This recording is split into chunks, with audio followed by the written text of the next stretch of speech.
porque muchos que no conocen el manejo económico creen, por ejemplo, en la propaganda esta de que Julio Velarde, ¿no?, un ultraderechista, fascista, neoliberal, que proviene de las canteras del Partido Popular Cristiano, ¿no? Fíjense, creen que Julio Velarde pues, es un bachiller, hermanos, un bachiller en ciencias, que no tiene título de economista, ni grado de maestro, ni grado de doctor. Se creen que ese fue el más grande economista que ha tenido el Perú. Fíjense, lo que ha hecho Velarde, Julio Velarde, es lo mismo que se está haciendo en Argentina. Porque ese es un programa estructurado por el Fondo Monetario Internacional para monitorear, para poder dominar las economías latinoamericanas. Eso viene desde el consenso de Washington, que sería largo explicarle que es un plan, ¿no es cierto? El plan neoliberal, su fuente es el consenso de Washington. Entonces, en el Perú, Julio Velarde, ¿no es cierto?, manejando el BCR, lo que ha hecho con la política monetaria del Perú es implementar una recesión brutal. ¿Para qué? Para pagar la inflación que él desató con el plan reactivo. El problema de la inflación se complica con este plan reactivo que supuso entregarle más de 65.000 millones de soles a los grandes empresas. O sea, un dinero que jamás se le dio a los microempresarios, que jamás se le dio a las clases medias, se lo entregaron con el cuento de reactivar la economía del país. A tasas pues ínfimas de 1 o 2%. Ustedes el dinero 15, 20, 40, 50% si quieren obtener un préstamo. Era evidente, ¿no?, que con esta masa monetaria que triplicaba la masa monetaria existente en el Perú, los precios iban a subir. Por eso que llegamos a tener una inflación, la inflación del Perú llegó al 10%, o un poco más inclusive. Y la inflación pues es el peor castigo que se le puede imponer a un pueblo, a una sociedad, ¿no?, porque te genera la pérdida de tu riqueza sin que te des cuenta. En el Perú, por ejemplo, el sueldo mínimo vital nominal de 1.025 soles, con la inflación, acá hay dos fenómenos, ¿no?, con la inflación y con la devaluación del tipo de cambio, hoy estos 1.025 soles que se llama valor nominal, esto de acá, equivale, ¿no es cierto?, más o menos a 710 soles. Esto se llama valor real. Por eso que la plata no te alcanza, tú no entiendes, va la señora, va la mamá, va la esposa al mercado, antes compraba 1 kilo de pollo, ahora con este dinero no puede comprar. Y tiene que comprar 1/4 de pollo, medio pollo o menudencia. En otros casos, en los asentamientos humanos no comen, es puro fideo con té o pan.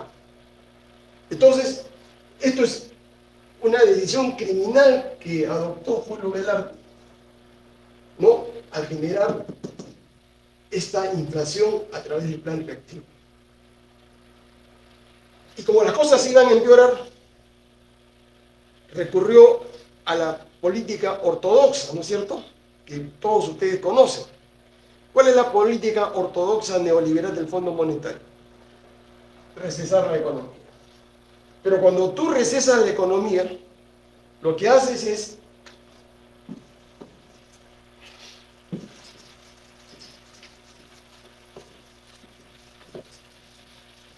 lo que ha hecho Milei, ¿no es cierto?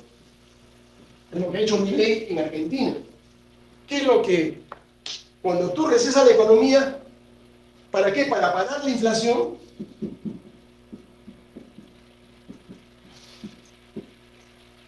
Tú estás secando la economía. Es como poner a dieta forzosa a una persona.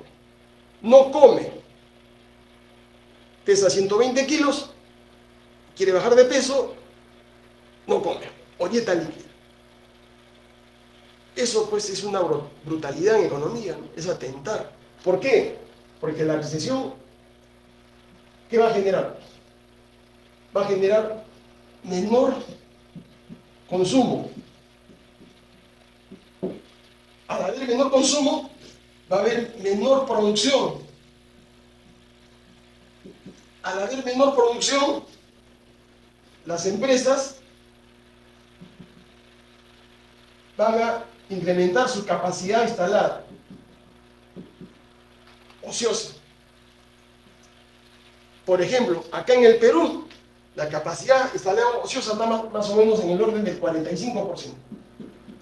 O sea, hay fábricas, hay maquinarias, pero no se puede producir más porque la gente no puede consumir.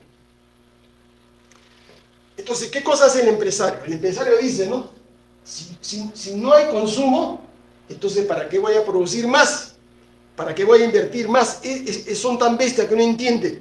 No hay inversión privada, la inversión privada ha caído porque Velarde ha promovido la recesión.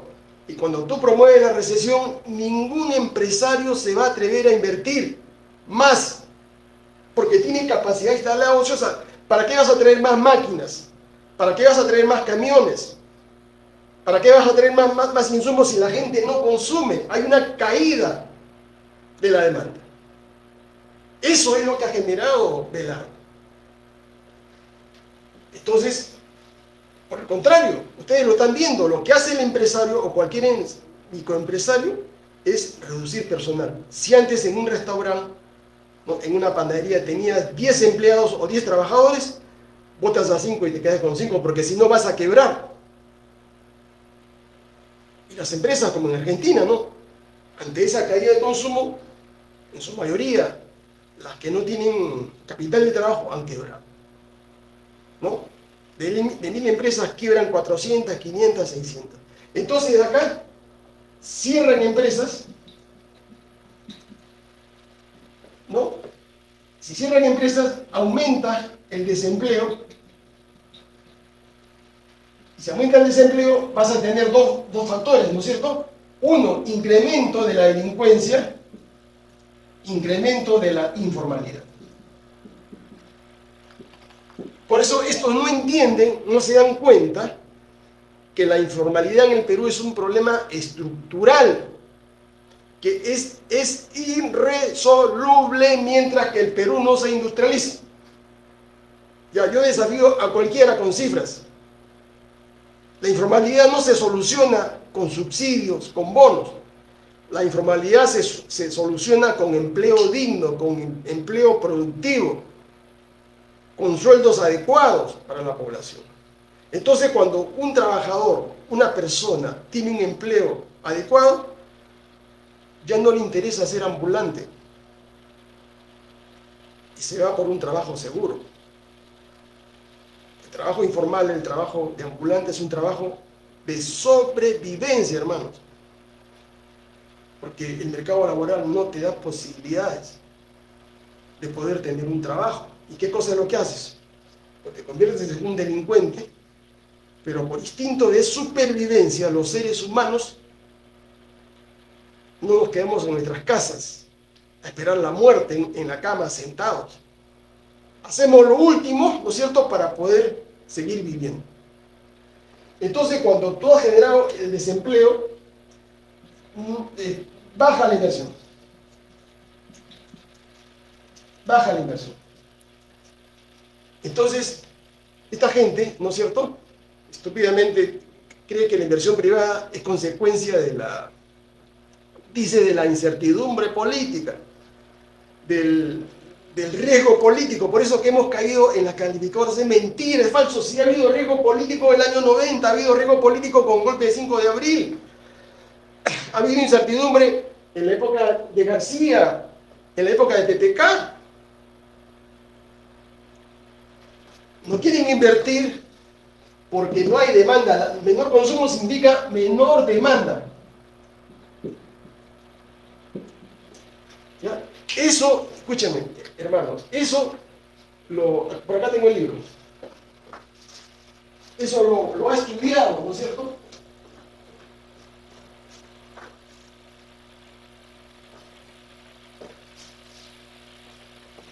Eso lo ha estudiado este economista inglés Keynes, en esa obra que se llama Teoría General del Lenguaje. Acá creo que lo tengo. Lo he dejado por ahí. Esa obra es fundamental porque estamos en esa situación nosotros, de una caída del consumo, una caída de la demanda, una recesión, una estanflación, hermanos. Entonces el problema en el Perú se va a agravar el otro año, porque se acaban las ETS, se acaban los aportes de las AFPs. Entonces el pueblo, la clase media, va a sentir, ¿no?, rechinar sus tripas, hambre.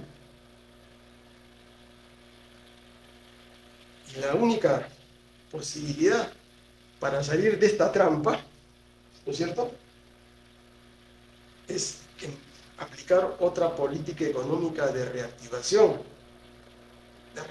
productiva. ¿Quién lo va a hacer? ¿Lo va a hacer los empresarios privados? ¿Lo va a hacer la CONFIEP? ¿Lo va a hacer la sociedad de minería? A ellos no les importa, hermano, no les interesa. Porque ellos han colocado sus robots en las minas, tienen alta maquinaria, última tecnología. No hay salida, hermano, con este modelo económico neoliberal. Y todos esos economistas, ¿no es cierto?, que salen en la televisión, que son economistas neoliberales, de la UPC, de la del Pacífico, y de todas esas universidades privadas, que son gente asalariada para defender a Julio Velarde y no decirle la verdad al pueblo. Y que la recesión que estamos viviendo para combatir la inflación es consecuencia del plan de reactivación y otros factores exógenos, como la subida del petróleo y los commodities, la ruptura de la cadena de suministro, pero eso es secundario. Lo fundamental es esto. Se metió dinero, 65.000 millones de dólares, de soles, que no debieron imprimirse e introducirse. Esta recesión brutal, ¿no es cierto?, Velarde, ¿no?, con eso ha bajado, dice él, ¿no?, del 10% hemos caído la inflación al 3%. Claro, pues, tiene que caer porque has matado al pueblo de hambre. Has congelado los salarios, por eso que no quieren que se suba el sueldo mínimo vital de 2025. No quieren. Y razona. ¿Por qué no quieren? Porque quieren ellos que la crisis económica la paguen los trabajadores, la paguen las clases medias, la paguen los empleados públicos, la paguen los policías. Porque cuando hay una crisis económica, todos tienen que mojarse. Ellos, ¿no es cierto?, en una crisis económica,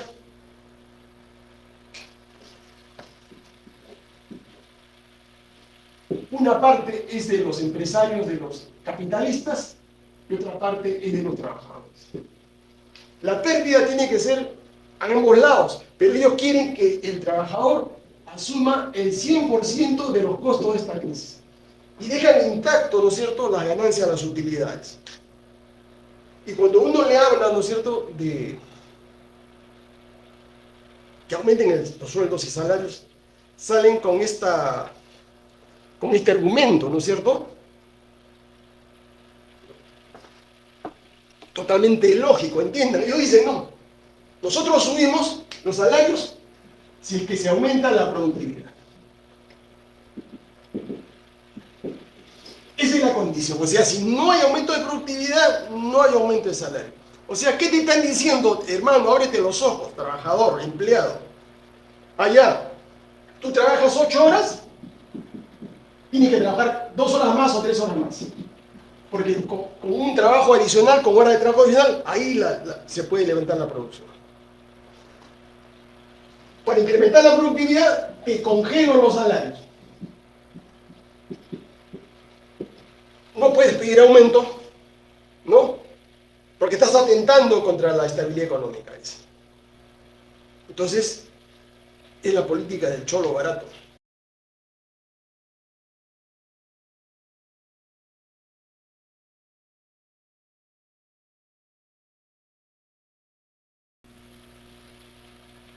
Y todos estos partidos del Congreso, hermano, date cuenta, abre los ojos, todos los partidos. Fuerza Popular, que es el abanderado de esto. Acuña, que es ignorante, que no sabe estas cosas, pues. López Aliaga, que es un desastre, lo están viendo ustedes en la municipalidad. Es gracioso esto, ¿no?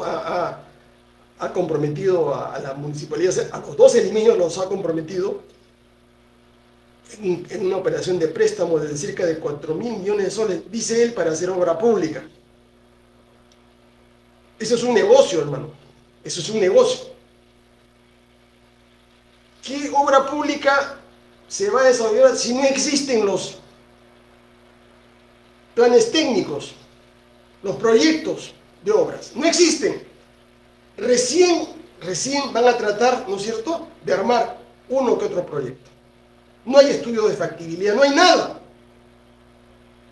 Entonces, eso es una demagogia. Esa es una mentira. Porque un proyecto, yo soy doctor en ciencias económicas y empresarial, un proyecto para madurar un mínimo de 2 años. Porque tiene que pasar una serie de tamices desde el estudio de prefactibilidad, factibilidad, hasta su empiezo de ejecución y su control. No hay nada, hermanos, es una mentira. Entonces, dice, no se puede subir el salario, muérete de hambre, pues, o come menos. Por eso que los niños están desnutridos.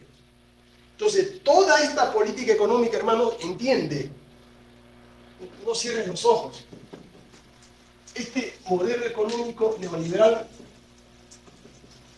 este plan ortodoxo que se llama plan de ajuste estructural, así lo llama el Fondo Monetario y todos los grupos de poder internacional, ese plan de ajuste lo paga el pueblo, lo pagan los trabajadores, no lo pagan los grandes empresarios, no lo pagan las grandes transnacionales.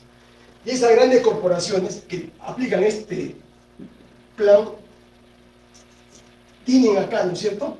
Tienen acá sus partidos políticos. ¿Quiénes son sus partidos políticos? Comenzando por Fuerza Popular. APP, Acuña. Keiko, Acuña. Renovación Popular, Aliaga, López Aliaga. Avanza País. Acción Popular. Somos Perú. Perú Podemos. Y todo el resto de 25 partidos que están registrados, todos esos partidos son partidos neoliberales, ¿entiendes, hermano? Que te confunden con que son Partido Demócrata, Partido Unidos. Son estos partidos que defienden ese plan neocolonial. Y esto se sustenta en qué cosa? En lo que llaman ellos, ¿no es cierto?, economía de mercado salvaje. ¿Ya? Que se basa en la libre competencia, supuestamente. Contra ese partido, contra estos partidos, contra este modelo, estamos nosotros. El movimiento Poder Ciudadano, que es un partido humanista radical. Nosotros vamos a implementar una economía humanista distinta, ¿no es cierto?, a la economía neoliberal de libre mercado, que se sustenta fundamentalmente, ¿no es cierto?, en el ser humano. Nosotros le vamos a garantizar, hermanos, inversión pública o privada, porque si el inversionista privado no quiere invertir, hermanos, el país no puede parar, alguien tiene que invertir. Eso lo ha hecho Keynes, eso no lo ha hecho un comunista, eso lo ha hecho Keynes en el año 29 para salvar al sistema. de su destrucción. Entonces el Estado tiene que invertir. Carreteras, hospitales, grandes obras, sueldos dignos. El Perú tiene que ser una potencia exportadora. Porque si no somos potencia exportadora, estamos muertos, hermano. Porque no podemos ser un país autárquico, no un país que solamente vive de lo endógeno, o sea, de lo que está dentro de nuestro territorio. Tenemos que salir afuera. ¿Para qué? Ustedes me dirán, para conseguir pues las divisas. Porque sin divisas, sin reservas internacionales, que solamente la podemos conseguir a través de exportaciones, el país no avanza, el país se estanca. Nosotros tenemos que, fíjense lo que les estoy diciendo a ustedes, tenemos que hacer 9 grandes reformas estructurales. En los sectores más importantes de la economía del país, y vamos a empezar estas reformas estructurales reduciendo el Estado. No 21 ministerios, lo vamos a reducir a 10 ministerios. No vamos a despedir a ningún trabajador, a ningún empleado público. Vamos a hacer una reasignación de cargos, los vamos a capacitar para que puedan asumir, ¿no es cierto?, un rol productivo en el servicio del Estado que tiene que ser eficiente. Vamos a hacer una nueva demarcación de las regiones. El Perú no necesita tener 25 regiones, hermano, es suficiente con 9 grandes regiones, macro regiones. No necesitamos nosotros tener 130 más 60, son 190 parásitos en el Congreso. Vamos a eliminar, ¿no es cierto?, los sueldos vitalicios de los expresidentes y de los congresistas. Porque para ser congresista, para ser presidente, ese es un honor, hermano. Tú deberías trabajar gratis como lo voy a hacer yo. Yo no voy a cobrar un solo centavo al Estado, a la nación, si soy elegido presidente, porque no lo necesito, porque ya trabajé más de 50 años de mi vida. Desde los 15 años he trabajado. He logrado tener un patrimonio, ¿no?, por mi trabajo, no por corrupción, no por coimas, hermano. Y esa debe ser a los muchachos, a los jóvenes. Por eso siempre les he dicho, ¿no?, en la vida solamente hay 2 posibilidades: o eres un fracasado o eres un hombre de éxito. Cuando eres un hombre de éxito, jalas a toda tu familia, a tu padre, a tu madre, a tus hermanos, a niveles de vida superiores. Pero si eso eres un fracasado, vas a ser una persona que el sistema te va a rechazar. Vas a ser una persona que no tiene mayor futuro en esta sociedad. Te vuelves en un marginal. Entonces, eso tiene que ver con la política educativa. Nosotros vamos a hacer... Yo sé cómo se va a hacer eso porque yo soy un educador hace más de 30 años. La educación universitaria gratuita, universal, virtual. Fíjense bien lo que le digo, virtual. No le digo presencial porque eso sería ser demagógico. Pero se tiene que hacer con plataformas tecnológicas, hermano. Tenemos que entrar a la era cuántica, ¿no es cierto? Y no regresar a 30 o 40 años atrás. Y a los 300.000 estudiantes que salen de secundaria se les puede dar ese servicio educativo gratuito. Y en el curso de los meses, los muchachos, los estudiosos, los inteligentes, los responsables, los disciplinados, no los vagos, no los ociosos, esos muchachos uno tiene que apoyarlos hasta el final, becarlos si es posible para que puedan tener atender todas sus necesidades hasta que lleguen a ser profesionales. Y luego de eso, inclusive, captarlos para que ellos tengan la posibilidad de ingresar al servicio público. Porque se necesita gente preparada. Por ejemplo, les digo, en mi profesión, no hay técnicos especialistas en proyectos de inversión. Por eso que las gobernaciones devuelven el presupuesto cada año, porque no saben cómo hacer un proyecto, no saben cómo invertir el dinero que se les da. Para eso se necesita estudiar, pues, ¿no es cierto?, economía, desarrollo económico, desarrollo regional, sistemas, informática, inteligencia artificial. Vamos a hacer la reforma, hermanos, de la salud. Esto no es complicado, esto se ha hecho en otros países, hermano. Hay financiamiento, sí, pero no hay gestión, pues. Hay mucha corrupción, ¿no? Se va a construir, se va a reconstruir, se va a remodelar los grandes hospitales necesarios, hermanos. Se va a contratar médicos, enfermeras, técnicos especializados. Y sobre todo, lo más importante, yo soy partidario, ¿no es cierto? Yo soy partidario de una medicina preventiva. Y para eso nosotros tenemos que educar sanitariamente al pueblo. Yo no soy partidario de una medicina que llega después, cuando tú estás enfermo, porque esa enfermedad grave se puede evitar si es que tú tienes médicos, gente que te eduque, para que no incurras, hermano, ¿no es cierto?, en conductas que te pueden autodestruir. La drogadicción, el alcoholismo, hermanos.